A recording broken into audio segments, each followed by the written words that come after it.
The whistles were blowing, and everybody did the bump. But all the time, Bertha had been working on a goodie.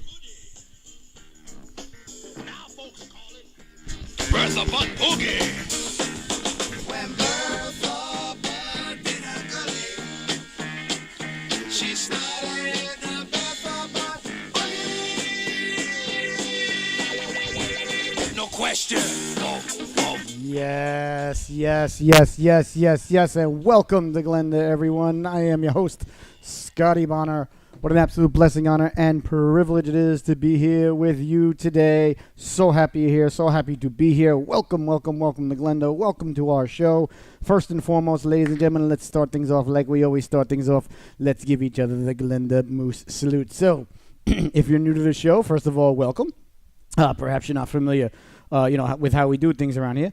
What you do is you take your opposable thumbs, beautifully designed thumbs, you place them upon your temples, and you extend your digits in a sunflower-esque-like motion upwards towards the sun as we salute one another, say good morning and welcome to Glenda. Here we go, ladies and gentlemen, and happy Friday Eve.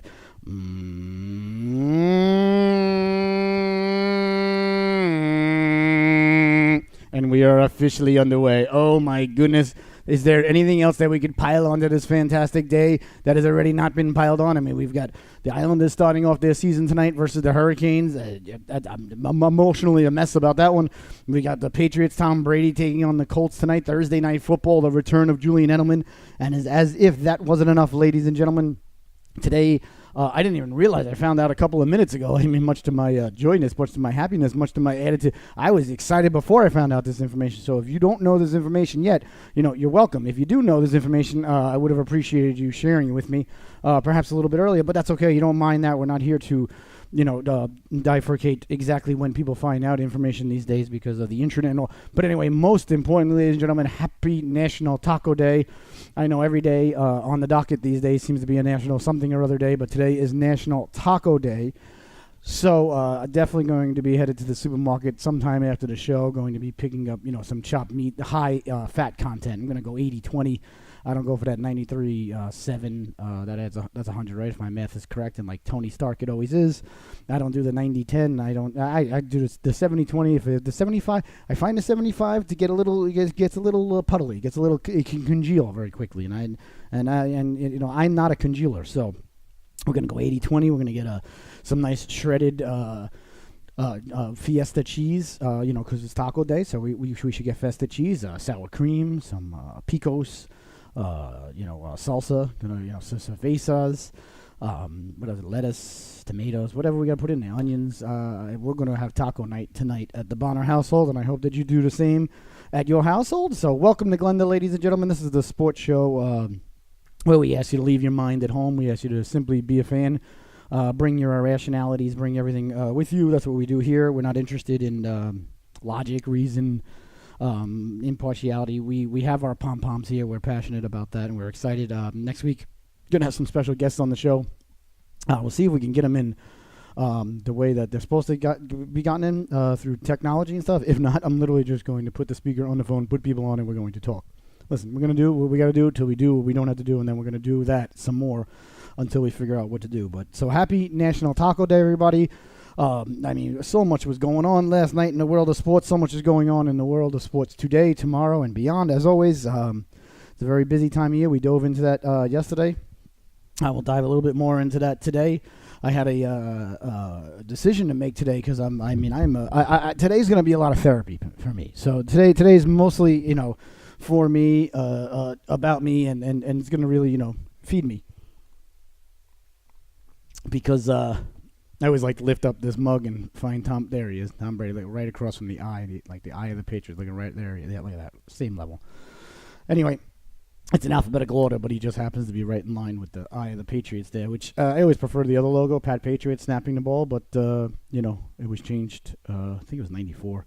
But anyway, so tonight, I'm really I don't want to say torn because I know there'll be some people tuning in back in New York, who would reach through the television and punch me in the nose if I, said to them that I was torn about tonight's game, about who's going to win it all, because, born and raised, in the Coliseum, love the Islanders and everything. I just been down here for 5 years, so I've grown an affection, if you will, a liking and a kinship with the Hurricanes. So nothing's ever going to replace my Islanderness or my bleeding of blue and orange. That'll never be replaced. But I don't enjoy rooting against the Canes. So, but however, I have to do it tonight. So person has to do what he has to do, and I hate to do it on the start of the new Tom Dundon era and all. Sorry, ladies and gentlemen, I just got to stay hydrated here. With a variety of beverages, of course. But I'm thoroughly excited. The Islanders and the Canes going at it tonight. Game 1 for both organizations. We dove into it yesterday. Fully expect the Canes to be a playoff team. Fully do not expect the Islanders to be a playoff team. I'd be shocked and thrilled and amazed. And Trotz would definitely deserve Coach of the Year. Lammer, little Lou would definitely deserve Executive of the Year. So today I'm going to need a little bit of emotional support. And then, of course, come about 8:15, because I think face-off is 7 or 7:50. I think it's at 7 o'clock tonight. Hold on, I got the schedule here. Let's check it out. Let's peruse here. What time is the NHL schedule, as they say?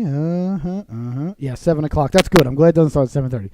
So 7 o'clock, face-off, and then the Patriots and the Colts kick off at about 8:15. So this one, the Islander game, will wrap up at about 9:15, between 9:15 and 9:30. And that should just about be sometime in the second quarter, perhaps leaning towards halftime of the Patriot game. So my plan, tonight is to, have the Islander and Canes game on. I will be flicking to the Patriot game during commercials, breaks, in between stanzas, things of that ilk. So my emotions this afternoon are at an all-time high, if you will. I just got so much going on tonight, and like I said, and then you turn around and you throw on me at the last second that it's National Taco Day, which that's fantastic and all. I'm a big fan of tacos, burritos, burrito supremes, taco supremes, anything supreme. So I want to. We're definitely gonna have a nice taco buffet going into tonight's multi-latitudinal TV sports events watching. So very excited to kick off the Islander season, the Canes season, all kicking off tonight, and beyond excited about that. And boy, gosh, it's a little warm in here. It's a little warm, but that's all right. We'll get the fan going in a minute. So much was going on last night. I mean, to catch up on, to regroup on. Obviously, we had the NHL starting last night, which was just a really big kickoff there down in Washington. Good to see the banner go up. Not exactly a Caps fan, never have been a Caps fan, but I became a big Ovechkin fan. Well, I always liked Ovechkin skill-wise and as a phenomenal, all-time great player, if you will. But I really felt a kinship with him once he won the Stanley Cup and celebrated the way that I believe was really set the standard. I think I like to see that. Like to see every player in every organization celebrate as the Caps did. I think they've set the bar. I think that's where it should be. I think they did the right thing, and so I became a big Ovechkin fan, even more so off the ice, and to hear him talk about it, and then just to see what that phenomenal piece of hardware, that trophy, means to guys, I mean, all the way across, the ocean and tens of thousands of miles away. And, they could play in Russia, they could play in Europe, they could play anywhere. But the Stanley Cup is, you're the best of the best when you get your name on the Stanley Cup. We're starting to perspire there a little bit. I apologize, ladies and gentlemen. So, so to see them raise the banner last night and then to come out and, just throw a drubbing onto the Bruins 7-0. That wasn't too shocking. Saw that coming a mile away. Of course, there was a little bit of a discrepancy. Of course, there's a controversy. There's always a controversy when anything happens nowadays. Somebody's got to have a controversy about something, have a big opinion about it. So, we'll get into that. My opinions on that, and everything that went on last night in that affair, and then of course, Toronto won in overtime versus Montreal. Pajama Boy scored a goal. Congratulations. But there seems to be a little rift up in Toronto already. It's game 1, and already some of the younger players who are looking to get paid, and there doesn't seem to be so much food or money left in the trough for everybody to dig from, because somebody came along with $11 million pajamas. Now, you might say, Scotty, you're just being bitter. You're just an Islander fan. You're bitter. Yeah. Oh, damn right I am. Sure. Not bitter that he went to Toronto, not bitter that he's gone. I'm just bitter about the way that it went down. I'm bitter that Garth Snow didn't have the cojones, the chutzpah at the time when the trade deadline was approaching, and Tavares said, well, listen, I don't want to go anywhere, so I'm going to stay. Well, then I would have said, all right, Johnny, well, here's a contract, put your name on it, and if you're not going anywhere, what's the big deal? And if he would have said, well, I don't want to put my name on it, well, I'm not going to be standing here in July with nothing but this contract in my hand. And I think we have a pooch that wants to enter. Let's see. No, I apologize. Nothing with this contract in my hand, and you walk away and we get nothing in return. So I would have said to the guy, listen, either put your name on the contract or we're trading you. I would have caught a lot of grief, I'm sure, for trading you. However, certainly would have been a lot better for the New York Islanders to even get some draft picks out of him walking away. So I'll forever be bitter about that.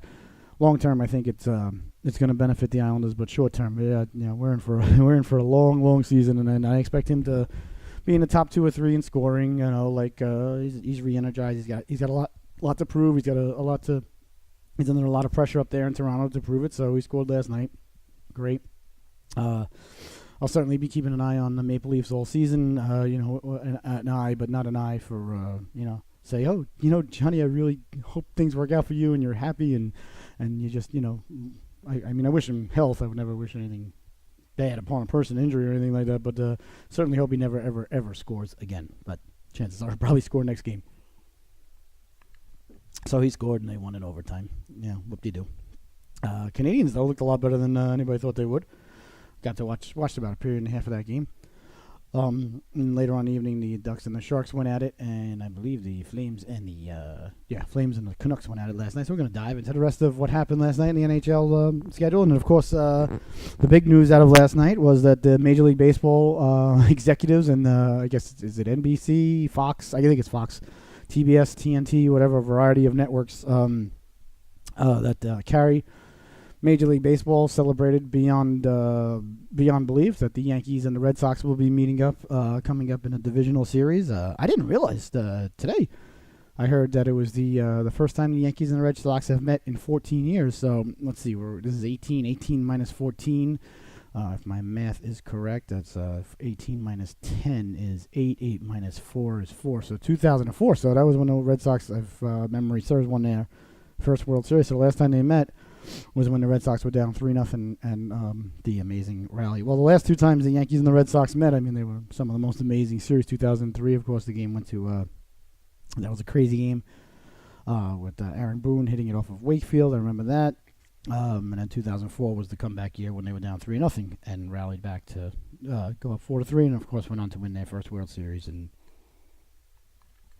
a little while, erasing the ghost of Babe Ruth, of course. So we're gonna dive into that. Of course, we always we like to walk in. I'm not like, if you ever gone swimming with me, and some of you have, and perhaps some of you will in the future. As we had the Welcome to Glenda, celebrity cruise, the Welcome to Glenda booze cruise, the Welcome to Glenda, fishing trips, the Welcome to Glenda, ice fishing extravaganza in Duluth, Minnesota, which is coming up, which we're planning. All these things, as we grow and grow and grow, like a sunflower chlorophyll everywhere towards the sun. The show is just growing. The network, the Glenda Love Broadcasting Network, we're very proud and want to thank everyone, but very proud to announce that sometime, I think it was yesterday, or I'm not sure when it happened this morning, but anyway, got an alert from Boxcast, which is our streaming system that we use, which I highly recommend. They're not paying me, but I recommend it. They do a good job. Got a message from Boxcast that we surpassed 2,200 views over the weekend for our 9 games that we did at the JSAT Memorial Tournament, which is a local college tournament down here. We covered the Tar Heels and the Elon Phoenix and a couple other teams. Duke was there, Junior Canes, and so just very proud that we to get that alert on my phone. Said, hey, you guys have gotten it. It alerts you every 100. I set it to alert us at every. You can actually set it to alert you at every 1. Which I may or may not have done originally, and then didn't need to do that, so then I set it to 10, then I set it to 100, and I left it at 100, and got the alert last night that we crossed over 2,200 views for the weekend games, so just, want to just say thank you to everybody who tuned in, shared the links, watched, and this weekend coming up, a huge weekend on the docket for us. We've got 15 games that we're doing, plus a sled hockey event, plus a skills competition. We are have been asked to cover, thankfully. Privileged to cover the Stephen Russell Memorial Tournament, which is hosted by the NC State Wolfpack, which is basically ACC kickoff tournament. A lot of teams, if not all the teams, are there from the ACC. Beyond excited. We've got 7 or 8 games we're doing for them.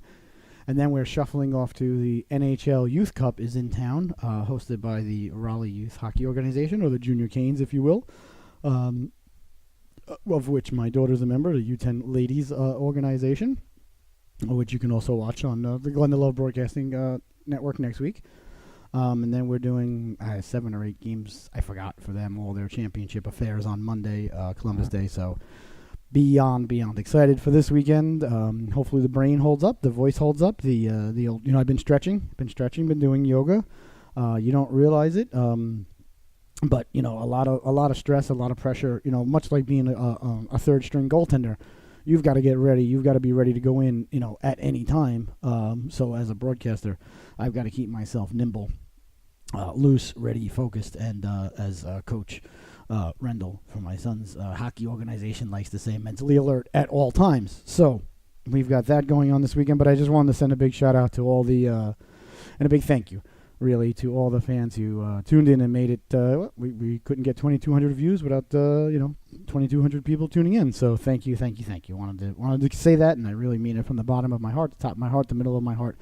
The ventricles, the valves, all facets of the heart, muscle, and connective tissue that make it up. Thank you so much. So there's a lot going on last night. I think for me, the highlight of last night was seeing the Caps banner go up, seeing Ovechkin skate off the rink, take the Lord Stanley one last time, give it a kiss, put it into the case. It's the Caps trophy technically until the playoffs start. That's how it works. You have the cup is yours until the playoffs begin next year technically. But once the season starts, kind of goes back to the NHL, makes its roundabouts, for the next 9 or so months. It's the most fantastic trophy, obviously, in the history of sports. So the Caps kind of metaphorically, I guess, or symbolically said goodbye to their trophy last night after having it for the last 2 or 3 months, and the season got underway. So that was, I always like to see that, even though... Perhaps I grabbed too big a mug today. A little bit of squeeginess going on there. Perhaps we got a couple of Twitter questions coming in. We're going to get to those in a moment. Thank you so much. I've never, ever, by any stretch of the imagination, your imagination, my imagination, or anyone's imagination, would I consider myself at all a Caps fan, growing up an Islanders fan. Obviously, not a big fan of Dale Hunter. What happened in 1993.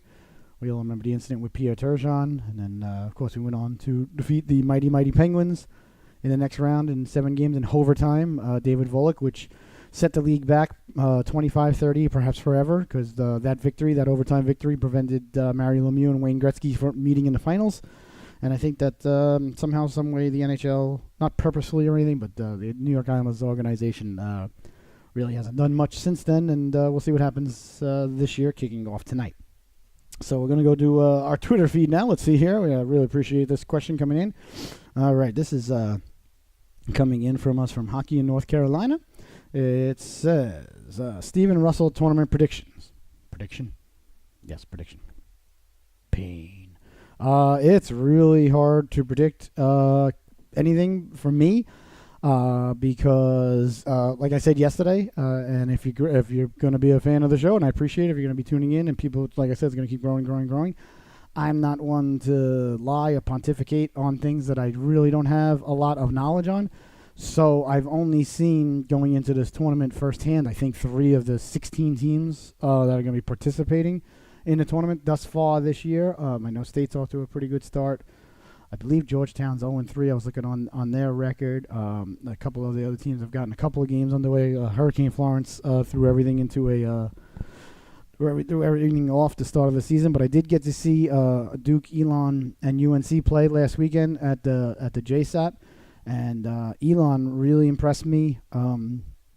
They came out flat on Friday night.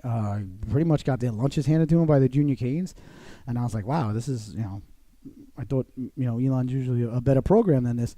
Then they came out the next 2 nights, and they looked really, really impressive and really deep. They can roll 3 or 4 lines, and then they have a couple of really good studs up front. They got big, strong defenseman, good goaltender, and they were missing their captain the last 2 games and their best player. So Elon definitely on the up and up, I would say. The Tar Heels really look good in the tournament. They left the JSAP tournament 2-1. They lost the championship affair. Elon left the tournament 2-1 also. The Tar Heels lost to the Junior Canes 3-2 in a really good, turned out to be a finals game, even though it was a round robin affair. And the Tar Heels can certainly roll 2 or 3 lines. They got 2 or 3 really good goaltenders.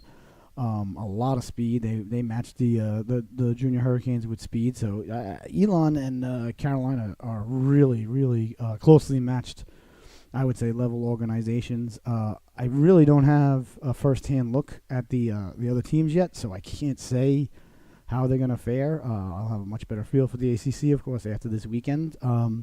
Duke has got the biggest heart of any team that was at the JSAP last week. There was a couple of games where they had 4 or 5 guys, or 6 guys maybe, on the bench. And, I mean, they certainly did not have the most skill, the most speed on the team. They've got guys out there that are willing to just go out and play the game of hockey the way it was supposed to be played. Duke ended up actually being 2-1 also. They won their first game in overtime versus Christopher Newport, 6-5, I think it was, or 5-4. I don't know, it was 1 o'clock in the morning after 3 or 4 games. And then they won their last game 2-0 against ECU. So, they are, they're not pretty. They don't look too good. They're not very fast, but they are tough to beat. They've got an excellent goaltender. They got some tree trunks, big boys on defense. I completely admire the Blue Devils hockey organization, and they get a couple of more guys out there. So, sometimes it's a little difficult weekends and stuff like that with the club hockey level, seeing what was there. But if they can fill out their bench with, a couple more guys with what they had. Because it's squeegee. I love that. That's awesome. I'm not going to have anything but this mug the rest of the show, the rest of the way. That's going to be my mug. So anyway, to answer your question eventually, I don't have any predictions that I can make at this time, except for that there's a couple of games that I've circled on the docket that I'm certainly looking forward to. Opening up the broadcasting Friday night at PNC Arena, where we've got UNC and Georgetown going at it, and then NC State and George Washington University. So check back with me Tuesday, because we're going to be off Monday, because we're going to be broadcasting at the Junior Cup, the Youth Cup event. And I will let you know how we feel about the ACC, but I appreciate the tweet very, very much. I hope everyone is enjoying National Taco Day. So like we said last night, we got the Caps raising the banner and then coming out and absolutely embarrassing and running out of the building, the Bruins. I was at the dinner table doing some math homework with my son. He's got an exam today, and I had no idea what in the world we were going over and everything. So we'll see how he does. Can't really blame the lad if the grades aren't where they should be. He seemed to know what was going on. But I felt the need to inject myself into his studies. So we'll see. I just wanted to make sure that he was on track, doing the right thing. So while we were studying that, I had the game on in the background. I had him. See, now if I could tout myself here for a moment, it's all about angles. We were studying angles, even though it wasn't geometry or geology or anything like that. But I had him positioned with his back here, if you will. Here was him. His back is here, and I had the TV here, and I was seated here. So I had it on mute. So while we're studying and going over the math homework, which it wasn't even a new core math, because if you're a fan of the broadcasts of the hockey games, how I feel about the new core math. Don't do that new core math, ladies and gentlemen. Kills your brain cells, son. Kills your brain cells. So it wasn't even that. So we were struggling with that. Well, I was struggling with that. But over his shoulder, I had the game on, and I mean, I look up. It's 1. I see the Capitals celebrating. Oshie 1-0. I look up. It's 2-0. I'm like, holy cow, what the heck? Blah blah blah. By the time we were all finished up, getting our stills together, I was flicking. Then I started, getting things ready for the night. I had the game on. Every time I looked up, 3-0, 4-0, 5. Then it was 6-0. I'm like, oh my goodness, this is just an absolute debacle. So I switched over to the Yankee game, watching that for a little while. like I said yesterday, AL baseball, it is what it is, but everybody's excited about the Yankees and the Red Sox going at it. But apparently in the Capitals affair, as things got out of hand, the Capitals ran them out of the building 7-0. No surprise there. They got the banner, the energy, season starting game 1. Whatever, no big deal. Who cares? Whatever. Well, I mean, they care. It's a nice win, of course. Home opener, 7-0. Raise the banner. Sure, Capital fans care. Sure, Bruin fans like it. Whatever. Let's just get on to game 2. Apparently, there was a third period goal scored by Lars Eller, of course, the big game winner last year to win the cup against the Knights. And apparently, Lars Eller. Not apparently. I watched the replay. He did a little extracurricular activity. Gave a little wave, gave a little something like this as he went by the Bruin bench. As if to say, goodbye, or get out of here, or 7-0, or extra point is good, as he made it 7-0. Apparently, they never went for 2. The final was 7-0. Tuukka Rask got pulled. I'd like to Halak was in net, and so the next shift, or a couple of minutes later on, obviously. The Bruins didn't take too kindly to being waved at, as the Capitals made it 7-0, and Marchand went over, and he and Lars Eller, got together, had a little discussion about things, talked about the weather, and Marchand, laid into him, laid a couple of haymakers on him, bludgeoned him up quite a bit. He left the ice looking like a prize fighter coming out for the 15th round. And, whatever, these things happen. You want to be a wise guy. You make it 7-0. I'm not going to go on and pontificate here like some of the baseball guys. And I don't really care whether they do or they don't. It doesn't matter to me. It's an untold rule. Don't flip the bat. Don't walk slowly. Don't stare. I think there was a commercial recently with Griffey about it. Whatever. If it upsets you so much, then the next time the guy comes up to the plate, throw at his head. I mean, that'll put an end to it. Nobody did that stuff to Nolan Ryan, or maybe they did, and we don't remember. Everybody's got, looked back with revisionist history, but the guy would just throw at your head, and that would be that. And you would either charge the mound or you wouldn't. Or how the New York Mets were defeated in 2000 when Clemens hit Piazza right off the top of the head. Now Piazza's laying on the ground all dazed and confused. He can't get up and do anything. Maybe he could, but he couldn't. My all-time favorite baseball player, Mike Piazza, and. Nobody on the Mets bench comes flying. Somebody should have. That was when the Mets lost the World Series, right there. And this was, I don't know, a month before the World Series. I don't even know when he hit him in the head, but he hit him right in the head. I forgot when. It was late in the year during one of their regular games. So he hits Piazza. I think it was a regular game. Well, I don't know. I was young back then. Everything, I think it was 2000. I guess I was 27. So nobody did anything. Nobody from the Mets bench came running out like a madman, like George Brett, the Pine Tar. Somebody should have came out of the Mets bench or the Mets bullpen and just charged and started a big brouhaha once your star player gets hit right across the logo on his helmet. So nobody did anything. So what's going to happen? Clemens is going to keep doing stuff like that, and that's fine. The Mets should have responded. They didn't. That's why they lost the World Series. And the Yankees were immensely more talented. But I digress. So last night, Marchand, took exception, as they say, to Lars Eller. There was a little bit of taunting as he went by the bench. He did it once after he scored along the glass. I think he would have gotten away with that one because it was kind of towards the fans a little. Say bye-bye, blah, blah, blah. And then he did it on his way as he was passing the Bruins bench. He was waving at the Bruins, and they didn't like it, so they took business into their own hands. So Marchand went over, and a disagreement ensued between him and Lars Eller. And like I said, Eller got the worst of it, obviously. And whatever. To me, I watched the video, I watched the replay, I watched the whole thing, and I understand Marchand's got a little bit of a history. He's got a licking disorder, that he's known for now, and he's not at all by any stretch of the imagination the cleanest player out there. But I take him on my team, I'll tell you that. Oh man, I take that guy on my team. So now he goes over and he gets the instigator penalty. He definitely started the fight. There's no question. He definitely went over. Lars Eller, I don't think truly really wanted to fight him.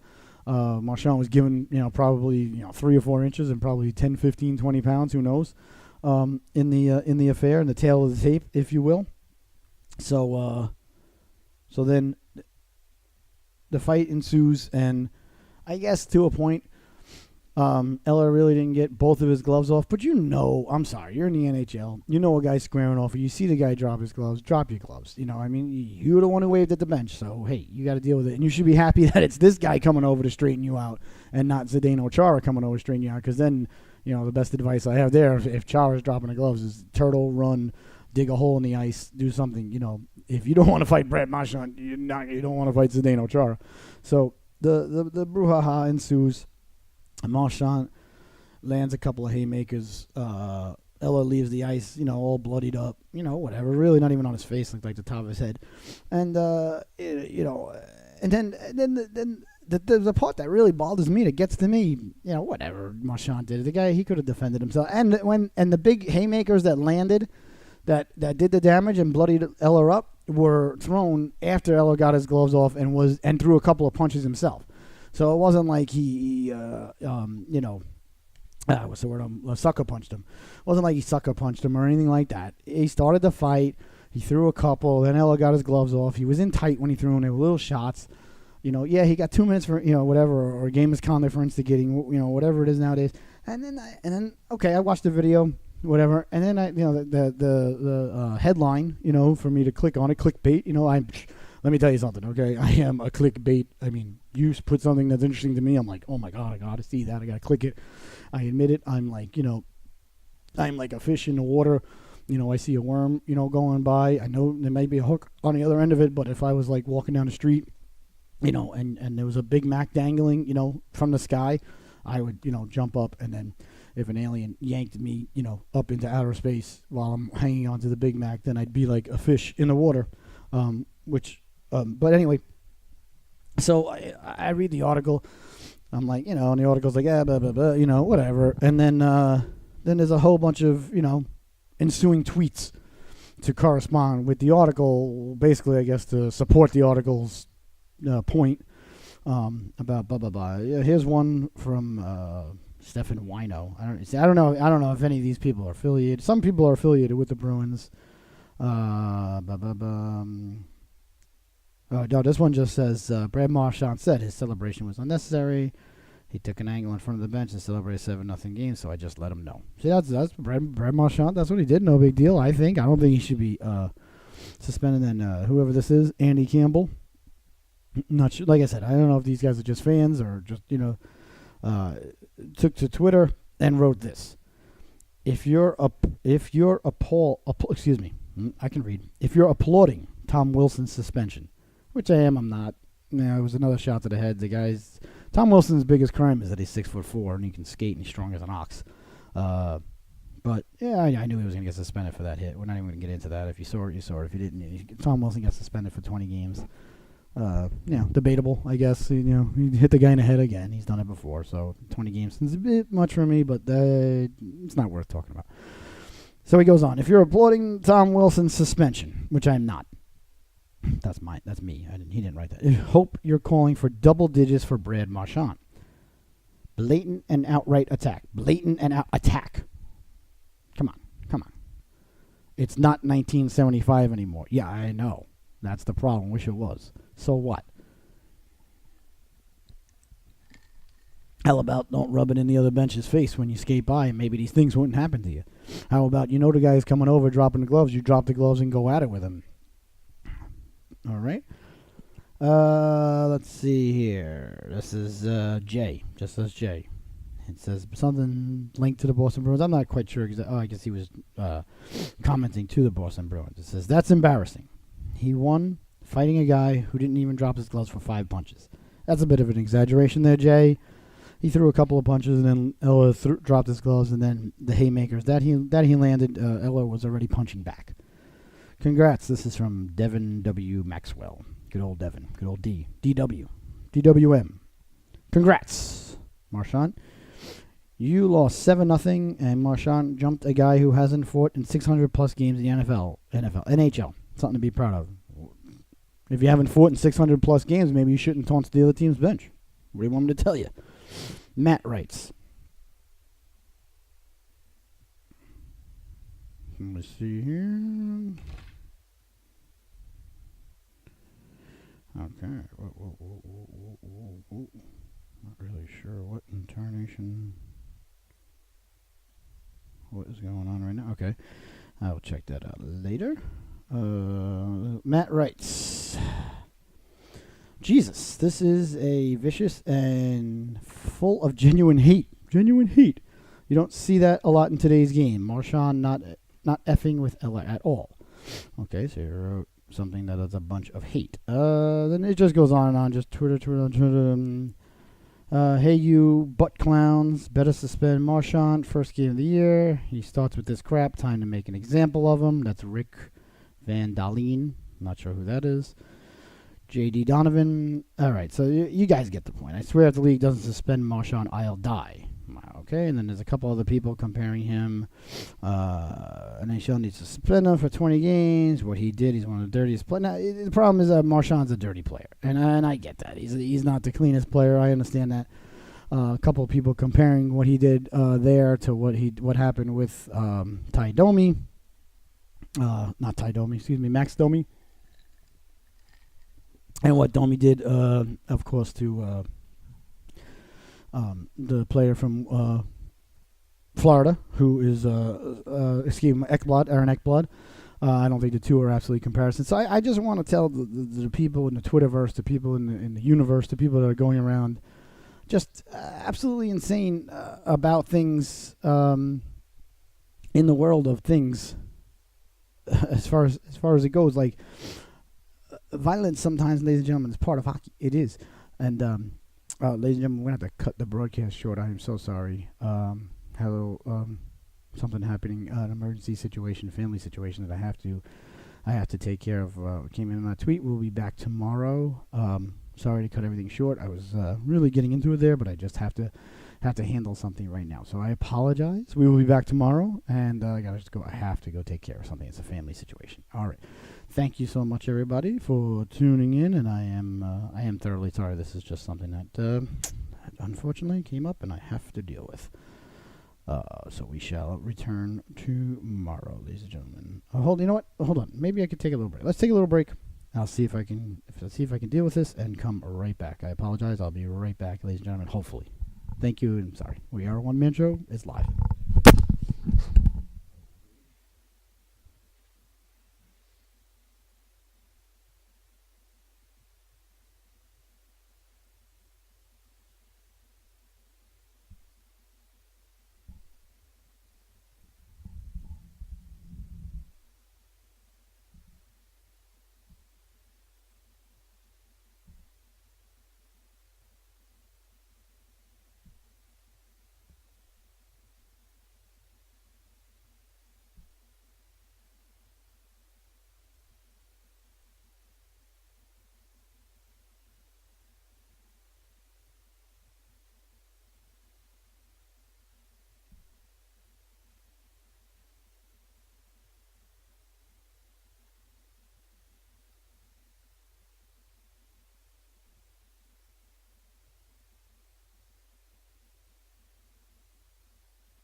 Okay, ladies and gentlemen, I apologize.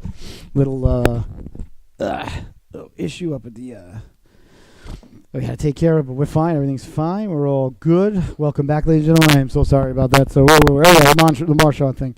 So anyway, in my conclusion, what I got to say just about that is lighten up, Francis. Lighten up, okay? It wasn't that egregious. The guy, he went out, started a fight, beat the living poop out of the guy because the guy waved at the bench. I honestly don't think that it's that big of a deal, but apparently some other folk do. What are you gonna do? That's the way it goes, ladies and gentlemen.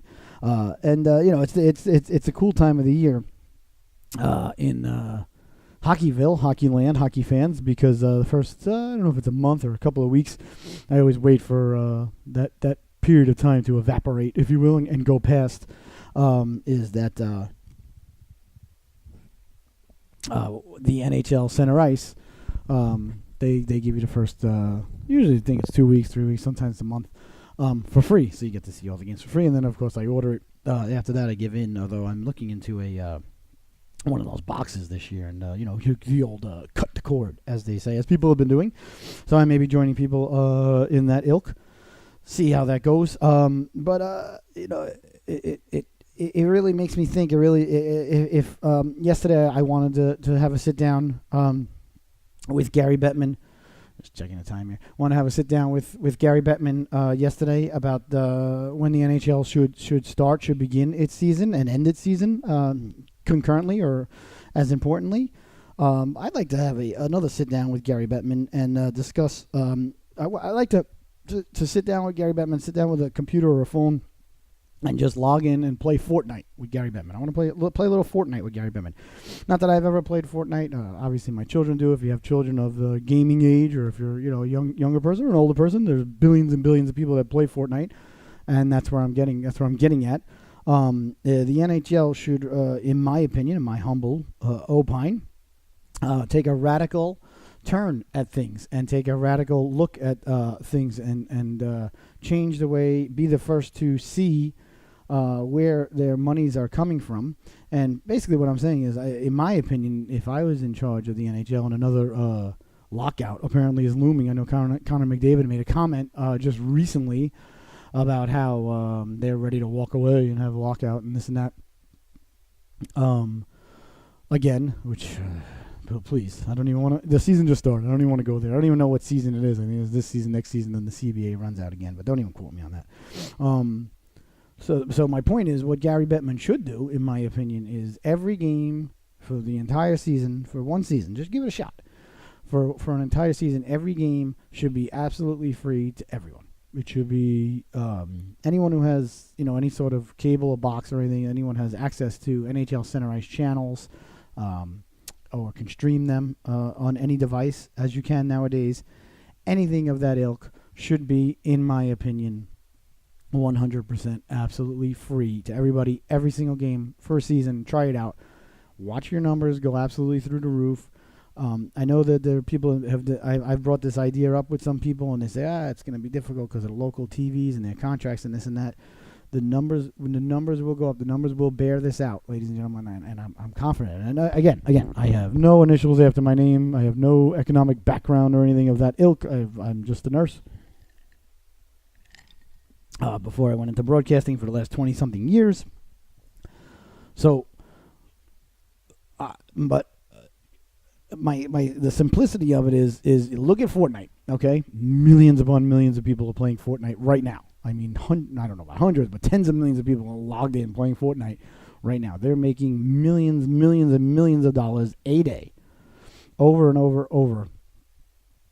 Again, they're making all this money a day, and it's because the product that they're putting out is free. So they have all these ridiculous, tremendous numbers of people playing because it doesn't cost any money to play. Okay, yes, you buy the skins and the guns and this and that. You do. You get suckered in, you end up spending some money. I get that. That's not where they make their money. They're making their money on their advertising. So I think that Gary Bettman and I should sit down, play a game of Fortnite, explain to him, not that he would understand.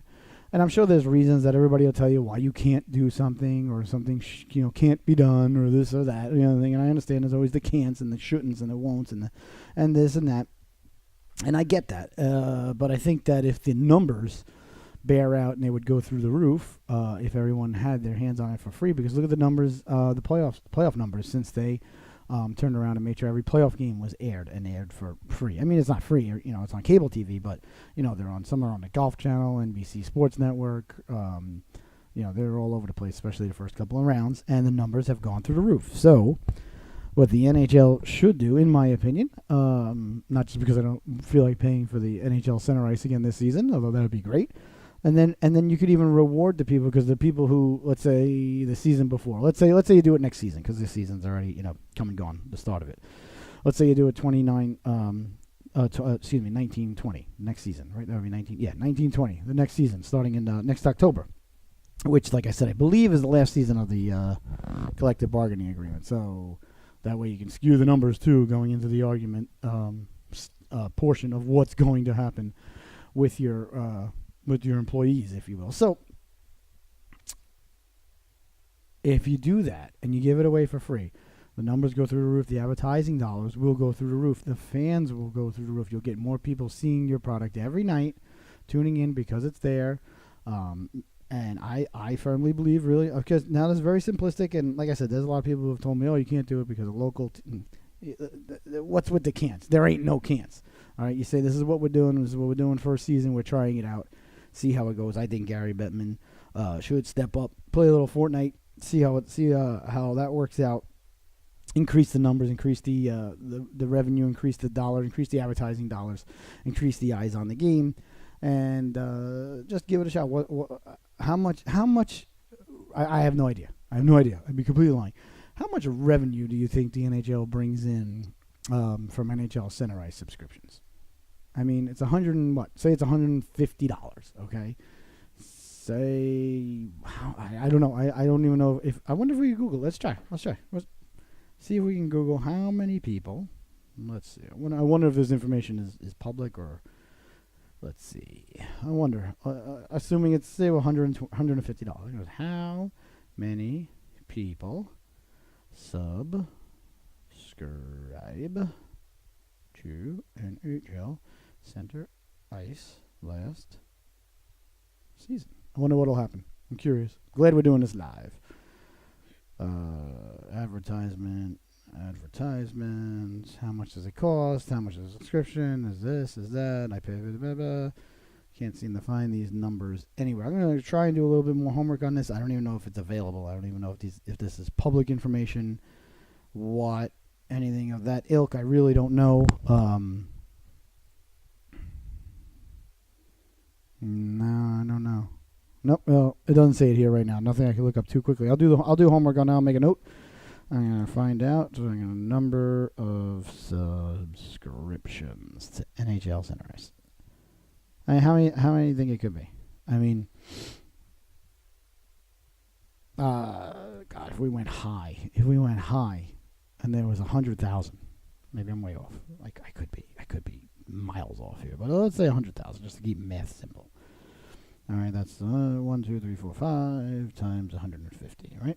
Hypothetically, that's 1, 10, 100,000, 10,000, 100,000. That's $15 million. Now, DirecTV is obviously going to take a chunk of that, which I don't think that it's this high of a number. But anyway, let's say DirecTV takes $5 million. They're not doing it for fun. I'm making these numbers up out of my out of my tush here. All right, and then, okay, so it's $10 million. $10 million divided by 31 organizations. You're talking a whopping $322,000 a team, which in today's market will buy you a 38-year-old forward with 15 career goals and 65 career points, maybe. So the numbers that are really trickling down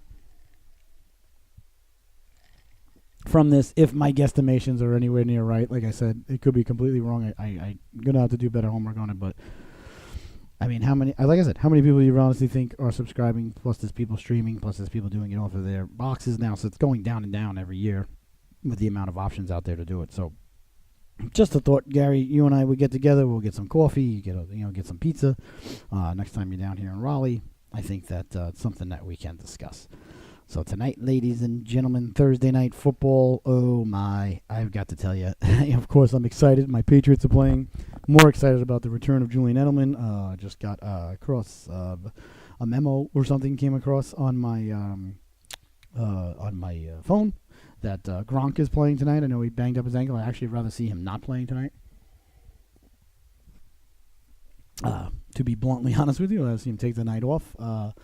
Then he would have like a week and a half off to rest the ankle. But if he's good to go, he's good to go, I guess. So Patriots and Colts are doing battle tonight. Let's check on the old lines on that game. Let's see what Vegas is saying. I'm gonna guess. I haven't even looked yet because I never ever bet on my own team. I'm gonna guess the Patriots have got to be giving 8.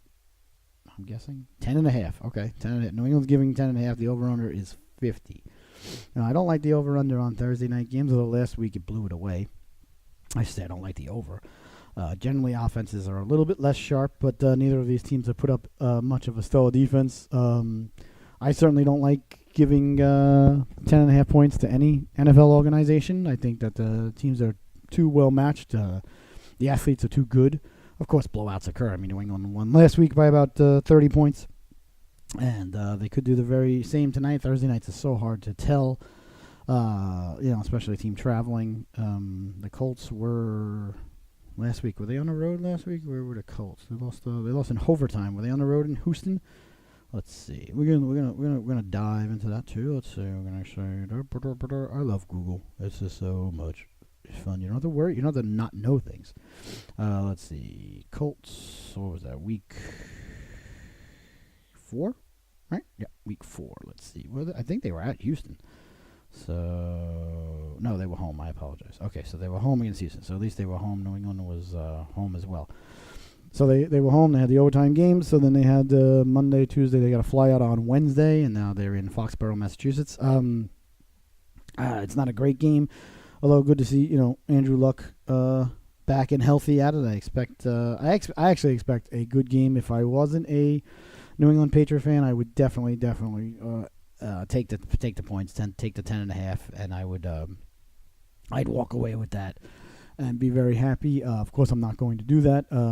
Being a New England Patriot fan and a fan of the team, obviously, and so not gonna go there. But I expect a close game. I think New England's gonna pull away, maybe win by 2 scores, but I could see them winning the game by 1 score, hopefully, but I think it's going to be a lot closer game. I don't think the Colts are as bad as people think, and New England, as much as they will and are riding the ship and getting Julian Edelman back, that's going to be huge. I don't like that it's Thursday. I mean, they only had 3 days to prepare, only had 3 days to work Edelman back in. He hasn't been practicing, although I don't think him and Brady really, although it's got to remember, though, it's been, last game Edelman played, besides the preseason where he got hurt going into last season. Last game Edelman played that meant anything was the Super Bowl against the Falcons with the most amazing catch in Super Bowl history. So it's great to have him back. And want to, if I may, of course, this is a very biased opinion, but what else is new? Edelman, in my opinion, ladies and gentlemen, is a future Hall of Famer. I know that you're like, you're out of your mind. He's a slot receiver. He's a very good slot receiver, Pro Bowler. Maybe, like I said, and you said, and I said, we said, and had the greatest catch in Super Bowl history, in my opinion, obviously. But what people don't look at or fail to look at or forget is that Edelman is also the all-time leader average punt returner in the history of the game. As far as average yards goes, he doesn't do as much in the punt return esque or ilk part of the game anymore, but certainly something that should not be forgotten, cannot be forgotten. You have to add that into his amazing career as a receiver, his amazing catch, his amazing postseason stats and numbers, ladies and gentlemen. I'm telling you, Julian Edelman is a Hall of Famer, and so excited to have him back. I know he was suspended for performance-enhancing whatever, which in the NFL nobody really looks at and cries, "Oh, cheater, cheater, cheater," or anything like that. If it was Brady, of course, the sky would be falling. It would be the end of the world. And they would say, there's the Deflate Gate, now there's Steroid Gate, and there's Film Gate, there's Brady Gate, there's Giselle Gate, just the way it goes when you're awesome, it's fine. So very thoroughly excited about the return of Julian Edelman. It's going to completely change around the offense of the New England Patriots, but still expecting a close game. Not expecting a blowout, however, would certainly welcome one. So I'm just going to say that. And, of course, on the other dial, starting at 7 o'clock, the Canes and Islanders dropped the puck on the season for these two organizations. Definitely a major crossroads for both organizations. Both teams coming in with new GMs, new coaches. One team coming in with a new owner, that's the Canes, who has injected a lot of life, a lot of new ideas into the arena, into the team. He very wisely, the Canes have this thing every summer called the Caniac Carnival, which we gone to. We couldn't go this week because we were doing a tournament. But the Caniac Carnival is just awesome. It's a big thing for kids, and they have vendors there and rides and a band and a bunch of food trucks, and then they usually play, and that's right in the PNC parking lot, and then they usually play a game, a rookies game. They used to play the red versus white rookies game. And we went, and it's really cool. And as a hockey guy, I enjoy the rookies game, but I don't think a lot of the average, every ordinary day fan thoroughly enjoys the rookies game as much. But that, to me, it was cool. I like to go see the new guys. But like I said, I can understand that I'm in the minority when it comes to that sort of game to go to and be excited to go to. So this year, Dundon changed it around, and he made it a regular preseason game that was part of the Caniac Carnival. And on top of that, he was this goes back to Fortnite. This goes back to Gary Bettman Fortnite. Trust me on this one. Dundon gave the tickets away for free to the game. You had to go online, register, blah, blah, blah, get the tickets, and I think it was general admission. You just, first come, first serve, you get in, you sit wherever you want. Like I said, we couldn't make the game because of broadcasting schedules and things that were going on, so we missed the game. Unfortunately, would have loved to have been there. They lost to the Predators 5-4, I think, in overtime. Oh, you're rocking the Predator sweater today. I'll get into that in a minute. I don't want to lose track of what I'm saying here. So they had a completely packed house because they gave their tickets away for free. Had a lot of people there who had never attended a game, came to the Caniac Carnival, drumming up interest, drumming up a buzz about the team. Of course, the team had a fantastic preseason. New coach, Rod Brindamore, and like I said, new ownership and new GM. So there's a lot of buzz going on right now around here about the Canes. So very wise, in my opinion, of Dundon to do that, to have a game that he gave away some tickets for free. I mean, really, what did he lose? He got all those people in the building. The Caniac Carnival was free anyway. Okay, I don't think they charge for parking. They do charge for parking, I think, for preseason games. So he lost some parking revenue, and he lost some ticket revenue for a preseason game. Now, you take an average Sunday, I think it was Sunday. Yeah, Sunday preseason game during the NFL season. And what do you think? What do you think they're drawing there? What do you think they're 6,000, maybe 5,000? Really? So now he's got a packed house, bunch of kids, parents. They didn't spend any money to park. Didn't spend any money to come to the game. So guess what they're getting? They're getting popcorn. They're getting cotton candy. They're getting a Canes shirt. He didn't lose a dime, drummed up a lot of interest. This is what I'm saying. This is the Fortnite model that I am stressing to Gary Bettman. It worked the other day. There's a lot of buzz going on around here about the Canes. I myself think that they're a playoff team. I'm ecstatic with the moves during the offseason, a couple of them by the GM. A couple of the moves you could see was clearly just Brindamore cleaning house. They desperately tried 3 or 4 times to move Jeff Skinner. Finally moved him to Buffalo. Didn't get back much at all. Skinner, of course, concussion prone. I mean, he could put in 30, 40 goals, but tells you right there that wasn't the guy Brindamore wanted in the locker room. I was surprised to see Cam Ward go. Big Cam Ward fan. Had a good year last year. Went on to Chicago. They moved on for him. Darling obviously would be the starter. He's hurt. Hopefully nothing too serious, but a hamstring on a goaltender. I guess it's better than a groin, but we'll see. He looked good in the preseason. Lost about 25 pounds during the offseason, everybody was saying. Unfortunately, that happened, so he'll bounce back. If he comes back and he's fine, no big deal. It says it's a couple of weeks. They got picked up the goalie from Toronto. They've got the young guns. They've got a tremendous defensive core. Problem is that we discussed yesterday, the East is stacked, but I mean they're at the crossroads. They need to make the playoffs. They desperately need to make the playoffs. Haven't made the playoffs in 8 or 9 years down here, and it's Raleigh, North Carolina. Not exactly the biggest city. It's not New York. It's not Manhattan, numbers wise, and it's not a natural hockey town. But there are a plethora, a tremendous amount of transplants here from the Midwest, Chicago, Minnesota, Detroit, and 10 times more from the Northeast, Boston, Philadelphia, New York, Washington, all down here. who, granted, are probably along the lines of myself, who will always love the team that they love, but we all have kids down here, and we're all, especially, hockey people, are transplanted hockey people. Kids are playing hockey, involved in hockey, broadcasting hockey, things of that ilk. So, if the team turned around and was in the postseason come April, I myself would have my big red fanny in one of those red seats at PNC, and we'll go a couple of times during the year, whenever we can. And of course, when one of our kids are playing there, we're there. But the Canes need to make the postseason this year. They need to. The area is starving for it. The team is good enough to do it. I think they've got the right coach. They got made a couple. The Hamilton deal that they made from the Flames was fantastic. So I'm expecting the Canes. Like I said, they're at a crossroads and they need to make the playoffs. And they're gonna have to come out hot, and they're gonna have to stay hot because the East is really, really good. Taking on my Islanders, my heart and whoa, almost fell there. My heart and brain and everything, and will always love the Islanders. I'll always be an Islander fan. I'll always bleed orange and blue. I'll always despise the New York Rangers with every drop of blood that I have coursing through my veins.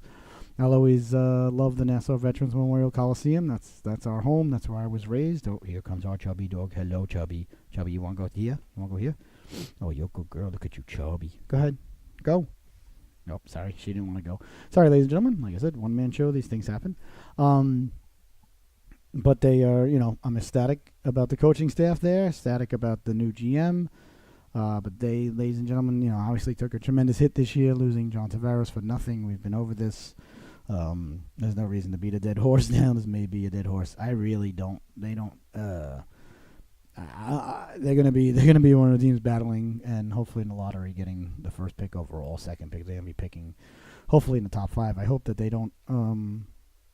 Get mired there in mediocrity that happens sometimes when you have a good coach and a good GM and a couple of good players and end up picking somewhere like 12th or something. But I'd much rather them.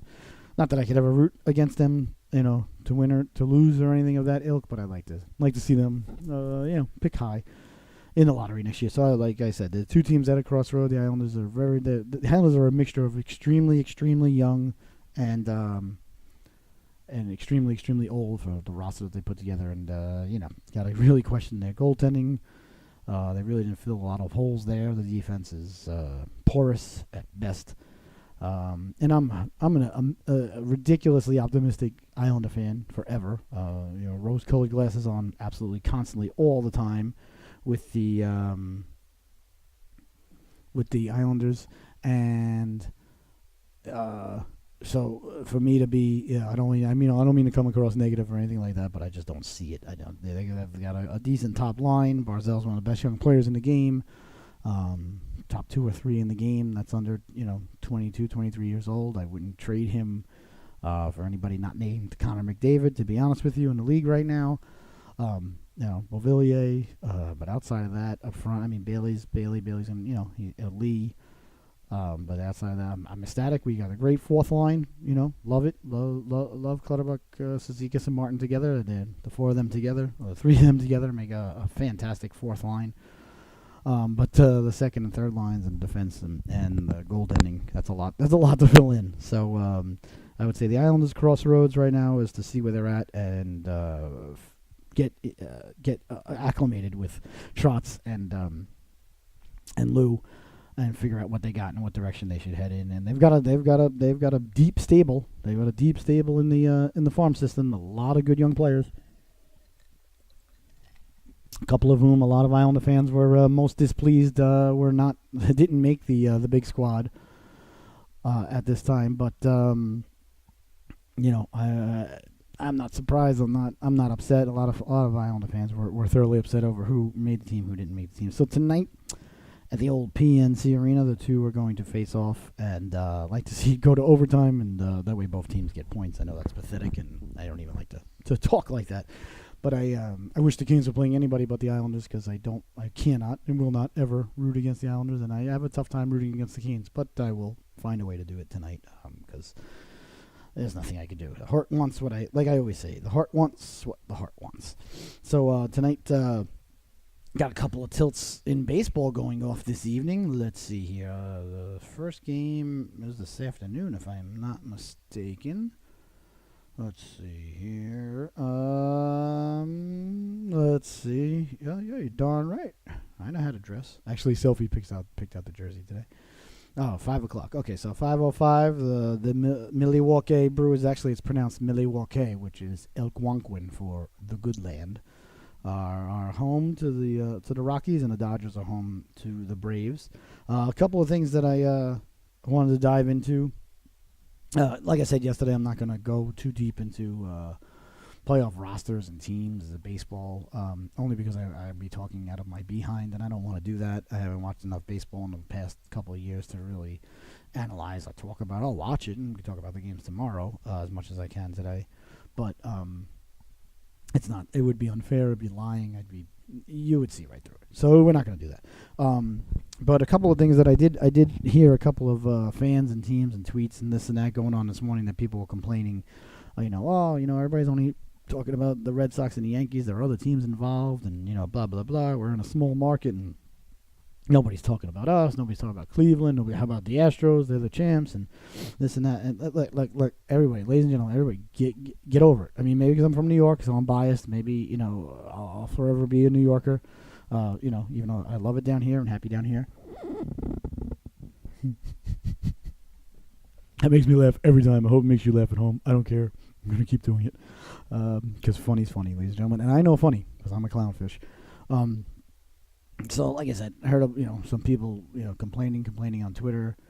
Or watching my dog now roll around on his back. He's just like, let's see how close I can get to Daddy's thing there that he really seems like he doesn't want me to knock over. Yep, that's him. Fantastic. Thank you, Lord Stanley. So, yeah, they're going on and on. There's other teams, and it's not just the Red Sox and the Yankees, and blah, blah, blah. Listen, get over it, okay? We'll go right back to talking about your teams as soon as this series is over. And one of the things that I really want to say that I actually forgot about, because I haven't watched baseball, interestedly in a long time, is the fact that this round, is only the best of 5, which is awesome. I love that because that mathematically makes every game more important. Probably, I guess, about 20% more important. How many times is 5 going to 7? Let's do some math here, ladies and gentlemen. Math on the show is fun. I love math. Would I do 5 divided by 7? This is why we're struggling. Could you not please do that? That would be great. Thank you. Or is it 7 divided by 5? No, I think it's 5 divided by... No, I hit the times button. Damn you, computer. 5 divided by 7. Well, so 5 is about 70% of 7. So since there's only 5 games... If there's any mathematicians out there or any people that are really good in history or anything like that, do you want to go out? What are you doing there? What are you doing, you big boy causing trouble? Yes, I am. I do that. I got to make sure you're safe, Daddy, so I'm patrolling. He's the old hound. He protects the house. He makes his rounds a couple times a day. Doesn't get around as fast as he used to. He's pushing 15, but, he's doing a fantastic job. Lord Stanley, part of the family since 2004, So anyway, that's our dog. Sorry, ladies and gentlemen, just in a phenomenal mood today. So I'm not sure percentage-wise. So anyway, 5's a lot less. So each game, wait a minute. So each game now, watch this. Watch what I do here. Each game is 20% of the series if it goes 5 games, right? Because 20 times 5 is 100.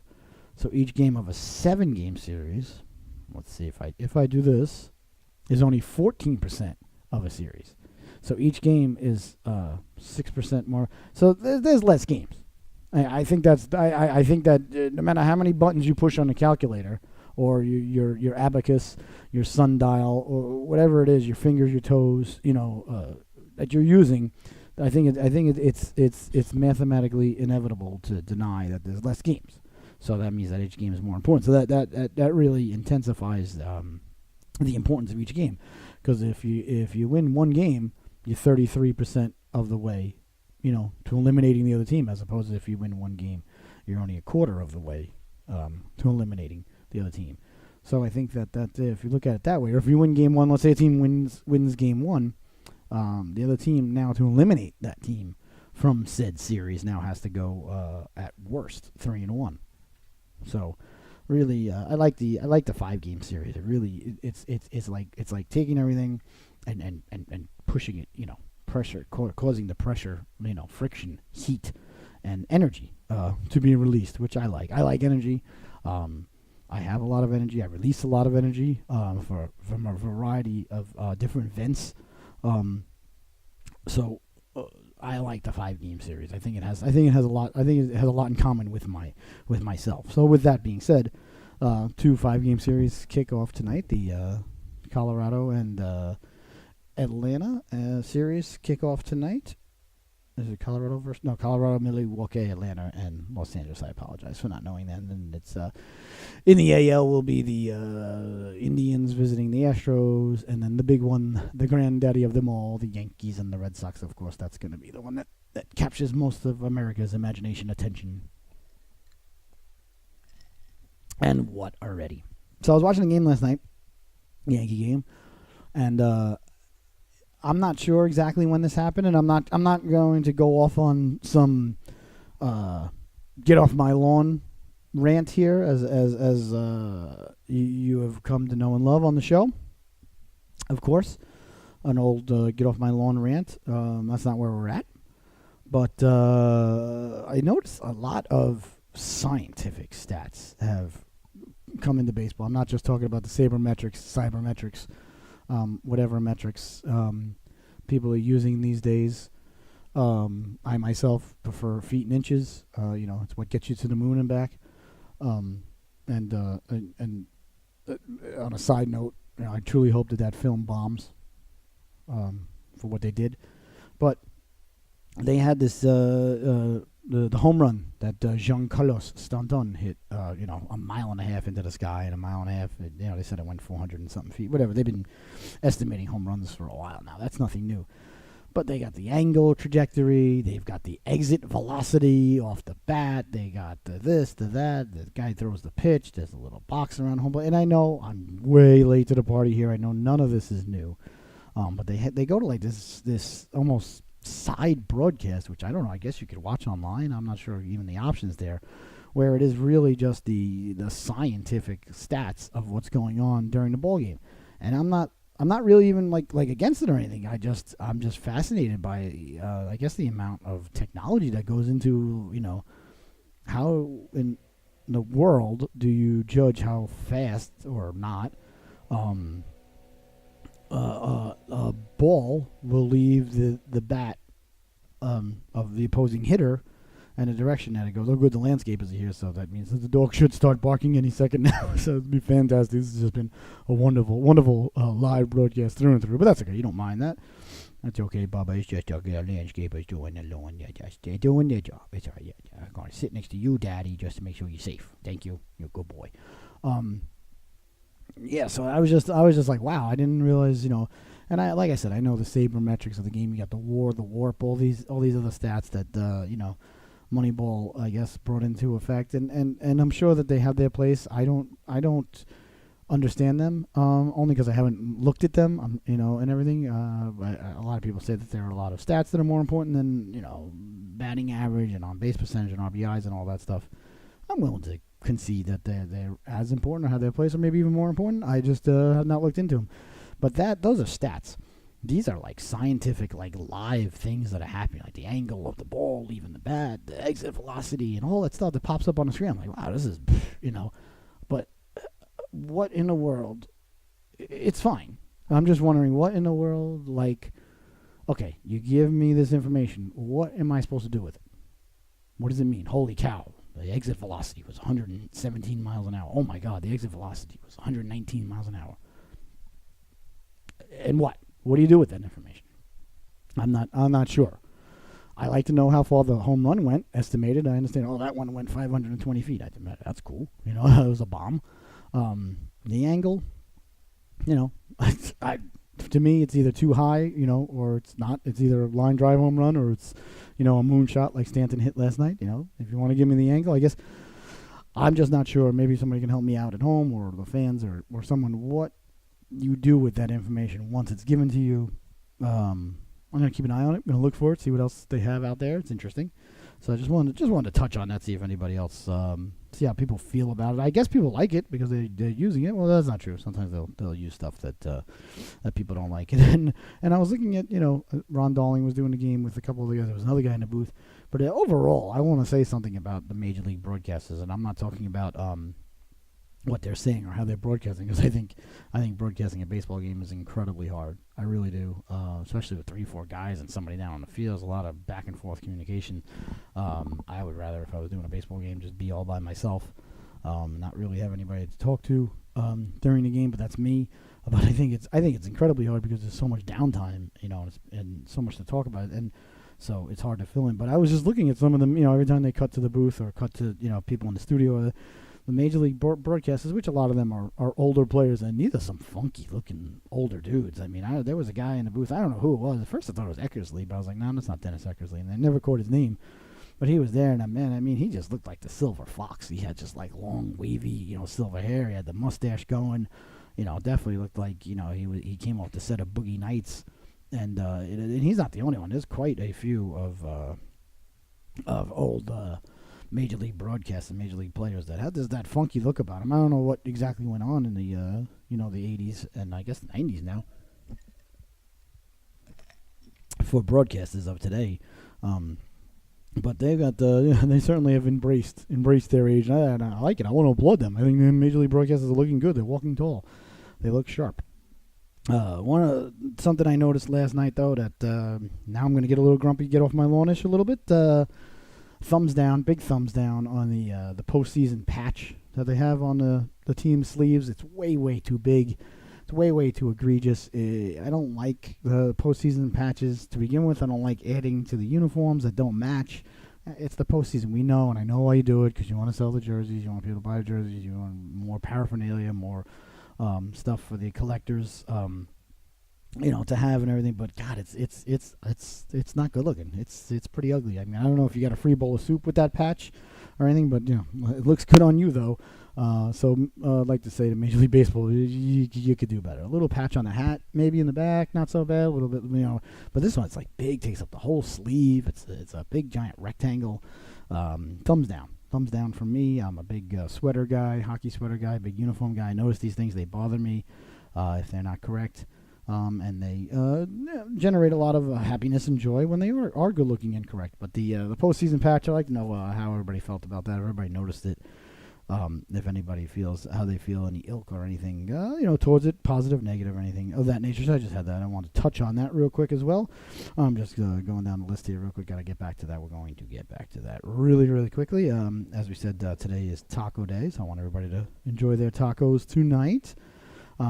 As they get ready for the Canes and Islanders home opener down here and in New York. And I'm not sure if the Rangers open up tonight. Let's see what else is going on in the world of the NHL schedule, as they say in Great Britain. What do I do with it? There it is.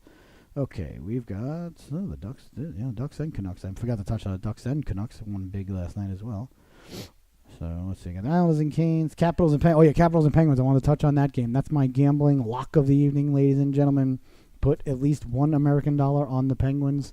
Trust me, I'll look up the line in a minute to let you know what it is. Capitals coming off of last night's emotional home opener. Had to travel to Pittsburgh overnight. Pittsburgh's been sitting around waiting. Pittsburgh, a little bit of revenge there after last season's loss. Capitals won their game last night, 7-0. Even more reason to take the Penguins. I haven't looked at the line yet, ladies and gentlemen, but definitely like the Penguins. Bruins heading up to Buffalo after last night. Went and touched that game with a 10-foot pole. And the Rangers are their home opener against the Nashville Predators. Oh, and I chose this today. How about that? What a coincidence. I didn't know. Wow, lots of games on the docket tonight. Flyers at the Golden Knights, the Wild and the Avalanche, Yotes and the Stars, Jets and the Blues. Oh, that's going to be a good game, Jets and Blues. Right there, that's the game of the night right there. That's the big one, the heavyweights. So let's look up, shall we, together? Let's see what's on the, let's see what Vegas has for the Capitals game here. That's what I like to see. Hold on a moment, and we're going to, oh my goodness, it's not, where the heck? Hello? Sports. Okay. And That's amazing. Hockey doesn't even get a thing on the gambling sites. That's how much I blame Gary Bettman for having the start of the season be at the wrong time. Okay, we don't want all hockey. I'm not interested in what's going on in Sweden tonight. Although, you never know. All right. Wow, the Islanders are getting a goal and a half from the Kings. That's a lot. Still wouldn't touch it. Rangers getting a goal and a half at home, huh? That's a lot, too. Wouldn't touch it. And where do we go? Pittsburgh. Is that not tonight? That would throw off my everything. Oh, no. There's no line on the Pittsburgh game? How's that possible? Wait a minute. That is tonight, right? I'm not losing my mind, am I? It won't be the first time. I'll tell you that, ladies and gentlemen, would not be the first time. No, they play tonight. Right, according to this, as far as I know, as far as you know, as far as anybody knows, the Penguins and the Capitals today, 7 p.m. And we head back here. Sorry to try and do this live, ladies and gentlemen, but we are a live show, so these things are going to happen.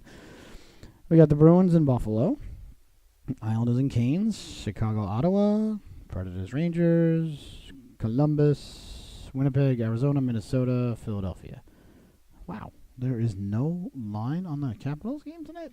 I find that we're not giving up. We're not giving up that easy. We're just not. Thank you. NHL betting lines, because I like the Penguins tonight. But I don't want to know. I don't want to know the spread. I'm not interested in the spread. I want to know the money line. I'm sure you're gonna have to give. Let's see here. That is so weird. There's no line on the Penguin game here. I wonder what's going on. Did somebody get hurt last night? Oh, there it is. Sorry. There it is. Okay. Penguins are a minus 150 and minus a goal and a half. All right. Well, ladies and gentlemen, I would, tonight's Glenda Love lock of the evening, put $1 American, ladies and gentlemen, $1 American on the Pittsburgh Penguins. We're going to be doing that tonight. We're going to be doing it together. I'm writing it down. One ducat on the Pens, and we're going to keep track. We're going to make one bet a night as a group together, as a family. The Moose, Antler, Zup, lock of the night, ladies and gentlemen. Going to be on the Penguins. Sorry, just checking, making sure there's no other tweets flying at us, and that's going to almost just about wrap it up, ladies and gentlemen. One quick thing I wanted to touch on. I heard something interesting this morning.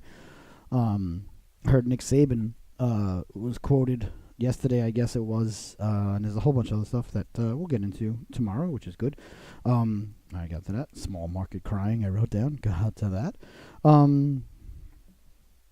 The Nick Saban was interviewed, I guess, or whatever you want to call it, on an interview, on a phone interview, or things of that ilk, where he was complaining about the crowd at Alabama. They played Louisiana Tech or something. They played the Raging Cajuns, which is a phenomenal name. Sorry. And he was complaining about the crowd. I don't know if it wasn't sold out or if they weren't loud enough. It seemed like, from what he was saying, the crowd wasn't sold out at Alabama. So I was like, all right, I appreciated his honesty, and he seemed frustrated about it. Not that Nick Saban really seems too happy a lot of the times in his life or things like that. But so then they were talking about it on Golick and Wingo, and Wingo mentioned in his I guess rebuttal or analysis of what Saban was saying. Wingo went on to say, well, you really have no one to blame here, but yourself, because you have, made such a fantastic program that people, have become complacent, and you can't really get mad at the fans. And I just, first of all, I want to say, Saban, I think you're 100% correct. The place should be packed every night. People should be fighting to get in there, and they should be really, really loud. Just because you win all the time. And yes, it's not the same as, a team wasn't 1 in 30 years or anything like that. It's not like the Cleveland Browns, who beat the Jets after 635 days. Nothing like that. But, to not have a sellout or to not have an enthusiastic crowd when, you guys are out there making sure that you're putting a fantastic product out on the field day after day, year after year, season after season, the perennial number one for the last decade, I think he has a legitimate gripe. And then, for anyone to come along and to say, that it's Saban's fault because he put too good a product on the ice. Again, ladies and gentlemen, I don't like the direction of a lot of the what is, shall we say, accepted in society these days. That the person making sure the product on the field is excellent is to blame for the lack of enthusiasm in the stands. So I just wanted to disagree with that right there, and that's about it, ladies and gentlemen. I just wanted to touch on that. That really struck a chord with me. It really boiled my stew a little bit there. So tonight, ladies and gentlemen, we got 2 playoff baseball games going on. The Dodgers and the Dodgers in Colorado. I keep getting this mixed up. Milwaukee and Colorado. Yes, Milwaukee and Colorado. Atlanta and the Dodgers going as the NL Division Series kicks off. We got the Islanders and the Canes facing off. The Rangers home opener. A bunch of teams home openers and starting of the seasons tonight.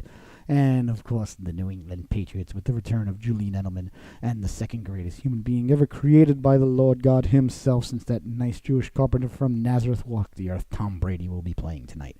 So enjoy everything tonight. And don't forget, ladies and gentlemen, your Moose Antler lock of the night is the Pittsburgh Penguins. $1 American on them, minus 150. And I hope everybody has a very, very fantastic day. I want to thank you so much for tuning in. Thanks for putting up for a little delay there during the middle of the show there. Had to handle a little family affair, little family business. Had to take care of it, though.